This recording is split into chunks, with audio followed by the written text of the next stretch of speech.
Om Swastiastu. Hai semuanya, perkenalkan saya Siska Mahadewi. Dalam video ini, mari kita membahas mengenai sarana persembahyangan umat Hindu di Bali. Seperti yang kita ketahui, Bali ialah salah satu provinsi yang berada di bagian timur wilayah Indonesia, di mana Bali menjadi tujuan pariwisata dengan keunikan tradisi serta hasil budayanya. Tak hanya bagi wisatawan lokal, Bali juga terkenal bagi wisatawan mancanegara loh. Bali yang mayoritas penduduknya beragama Hindu membuat Bali dikenal dengan sebutan Pulau Dewata dan Pulau Seribu Pura. Julukan Pulau Dewata dapat dimaknai sebagai pulau yang menjadi tempat tinggal para dewa-dewi dalam ajaran agama Hindu. Nah, selain itu, Pulau Bali terkenal dengan julukan Pulau Dewata karena kentalnya budaya Hindu yang diwujudkan melalui banyaknya sesaji yang dipersembahkan untuk para dewa penjaga di seluruh penjuru Pulau Bali.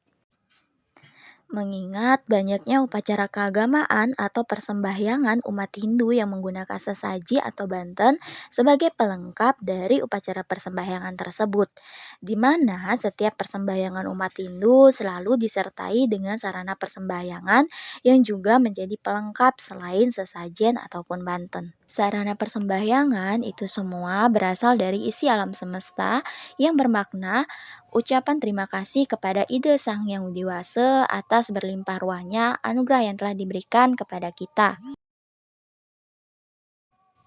Sarana persembahyangan pada dasarnya berupa bunga, daun, buah-buahan, serta hasil bumi lainnya, api atau dupa, air atau tirta, serta bija atau wija. Keempat sarana pokok inilah yang akan melengkapi dari pelaksanaan persembahyangan dengan fungsi dan simbolnya masing-masing. Adapun makna yang terkandung dalam setiap sarana persembahyangan tersebut, yaitu bunga. Bunga sebagai sarana persembahyangan umat Hindu biasanya dipakai untuk misi sesajen atau banten. Bunga sebagai simbol Tuhan atau Siwa diletakkan di ujung cakupan tangan pada saat menyembah dan sesudahnya diletakkan di atas kepala atau disumpingkan ke telinga. Bunga perlambang ketulus ikhlasan dan kesucian hati untuk menghadap pada Sang Pencipta. Dari bunga, daun, buah-buahan, serta isi bumi lainnya, menurut tatwa agama Hindu dibuatlah rangkaian yang mengandung filosofi tinggi yang dinamakan canang. Bila diartikan lebih dalam lagi, makna banten canang yaitu sebagai simbol perjuangan manusia yang selalu mohon petunjuk dan juga bantuan dari Ide Sang Yang Widi Wase dan menumbuhkan pikiran yang jernih serta tulus karena pikiran merupakan sumber dari segalanya tercermin dari perbuatan dan perkataan kita. Dalam Kakawin Kertagama dijelaskan bahwa bunga dipakai dalam upacara sarade, yaitu upacara penyucian roh leluhur tahap kedua di Bali yang disebut dengan Puspalingga, di mana tahap pertama dinamakan Puspasarira yang artinya berbadan bunga. Inilah yang dibakar sebagai simbol badan manusia. Tujuannya agar jiwatman bisa menyatu ke alam ketuhanan yang dinamakan Mur Amungsi Maring Siwe Budeloke. Sebenarnya fungsi bunga berbeda-beda dan tidak semua bunga bisa dipakai sebagai sarana persembahyangan. Bunga yang paling baik dan multiguna adalah bunga teratai yang akarnya di lumpur, daunnya di air, serta bunganya membujur ke udara. Selanjutnya adalah api atau dupa yang menjadi bagian kedua dari sarana persembahyangan umat Hindu. Api atau dupa adalah sejenis harum-haruman atau wewangian yang dibakar sehingga berbau harum dan menyala sebagai lambang agni dan berfungsi sebagai perantara yang menghubungkan antara pemuja dengan yang dipuja sebagai pembasmi segala mala atau bahaya dan pengusir roh jahat serta sebagai saksi dalam upacara. Kalau direnungkan kembali, fungsi atau arti dupa dalam upacara persembahyangan memiliki arti yang sangat dalam, di mana dupa berasal dari wisma, yaitu alam semesta dan asapnya secara perlahan menyatu ke angkasa. Inilah sebagai perlambang dalam menuntun umat agar menghidupkan api dalam raga dan menggerakkan menuju Ide Sang Yang Widi Wase. Yang ketiga adalah air atau tirte, yang merupakan bagian yang penting dalam sarana persembahyangan. Menurut jenisnya, air yang dipakai dalam persembahyangan dapat dibedakan menjadi dua, yaitu air untuk pembersihan secara fisik dan air suci yang disebut dengan tirte. Kemudian, berdasarkan cara pembuatannya, tirte dibedakan menjadi dua jenis, yaitu tirte yang dimohonkan oleh Tuhan serta yang dibuat oleh pandita melalui mantra atau puja. Perlu diketahui, air suci atau tirte memiliki fungsi sebagai pembersihan diri dari pencemaran pikiran, sabda, bayu, dan idap.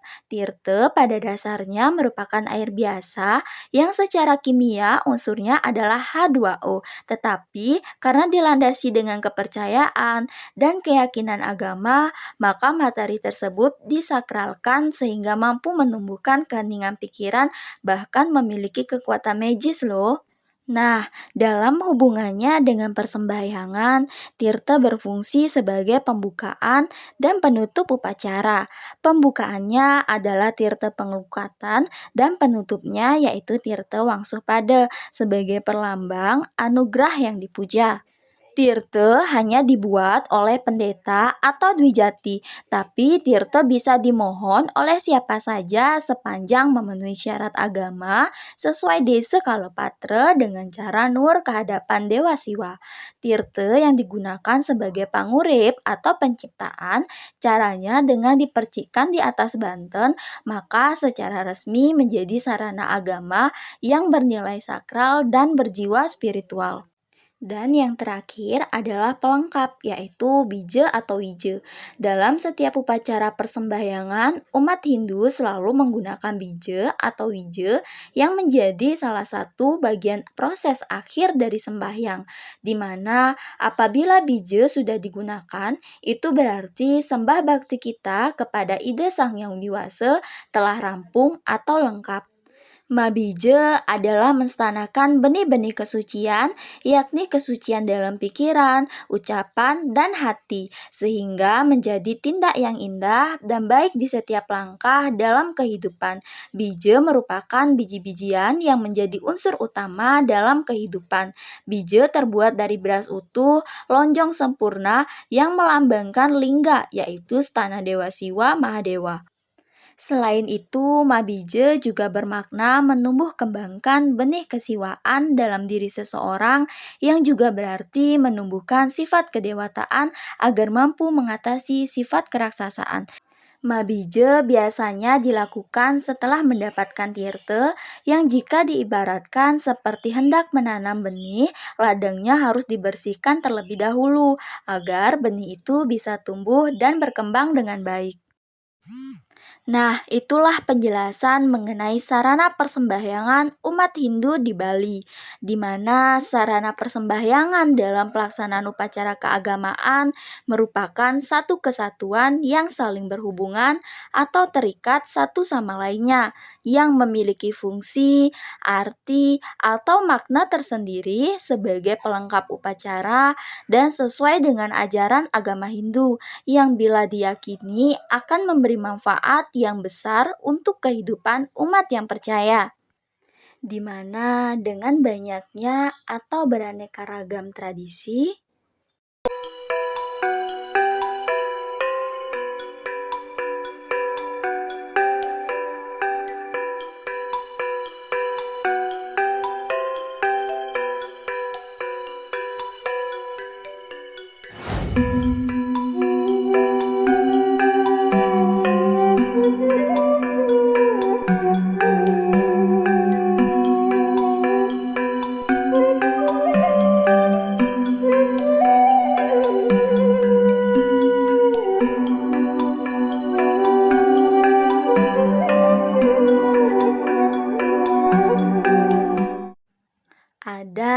budaya, dan upacara keagamaan yang ada di Bali inilah yang menjadi ciri khas atau keistimewaan yang dimiliki oleh Bali, sehingga menjadi salah satu hal yang menarik para wisatawan baik itu lokal maupun mancanegara.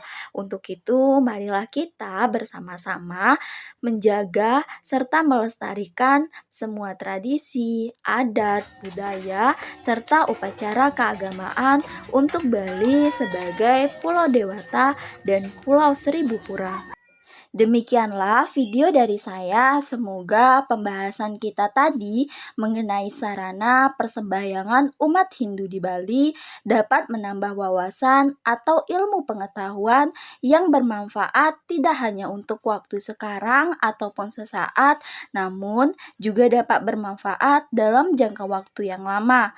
Saya ucapkan terima kasih karena telah menonton video ini dan saya akhiri dengan para mesanti Om Santi, Santi, Santi Om.